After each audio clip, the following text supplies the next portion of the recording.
Hello friends, நம்ம இந்த signing கிளாத்தை சாஃப்ட் கிளாத்தை எப்படி தைக்கிறதுன்னு பார்ப்போம். லைனிங்கை வந்து அட்டாச் பண்ணும்போது எப்படி அட்டாச் பண்ணுறதுன்னு நம்ம பார்ப்போம்.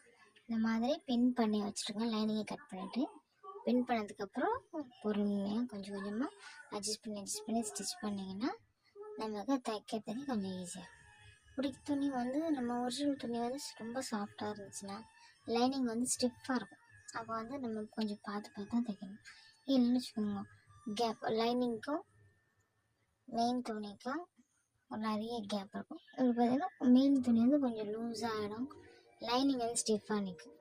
இந்த மாதிரி இல்லாமல் இருக்கிறதுக்கு இந்த மாதிரி பின் பண்ணி வச்சிட்டிங்கன்னா நமக்கு லைனிங்கும் இதுவும் கொஞ்சம் ஒரே மாதிரி தெரியும்.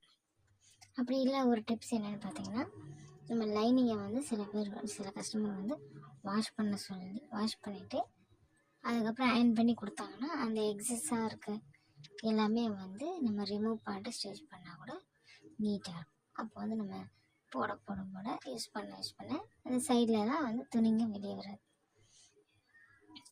இதில் வந்து லைனிங்கை துணி கட் பண்ணும்போது பார்த்தீங்கன்னா, லைனிங்கை கட் பண்ணிவிட்டு அதுக்கப்புறம் வந்து மெயின் கிளாத்தில் வந்து எக்ஸ்ட்ரா ஒரு 1/2 இன்ச்சை விட்டு கட் பண்ணுங்கள். ஏன்னா நம்ம தைக்கும் போது கொஞ்சம் இறக்கம் இருந்துச்சுன்னா நம்ம அதில் வச்சு அட்ஜஸ்ட் பண்ணிடலாம். இதுதான் மேக்ஸிமம் வந்து பார்த்திங்கன்னா லைனிங் துணியும் அட்டாச் துணியும் ஒரிஜினல் துணியும் கட் பண்ணும்போது தனித்தனியாக கட் பண்ணுவாங்க. அப்போ வந்து நமக்கு கொஞ்சம் ஈஸியாக இருக்கும். லைனிங் வந்து கரெக்டாக கட் பண்ணுவோம், மெயின் துணியை வந்து கொஞ்சம் எக்ஸஸாக கட் பண்ணாக்கா நம்ம வச்சு திருப்பத்துக்கோ இல்லை ஜாயின் பண்ணுறதுக்கோ நமக்கு பிடிச்சிருந்தால் லைக் பண்ணுங்கள், ஷேர் பண்ணுங்கள்.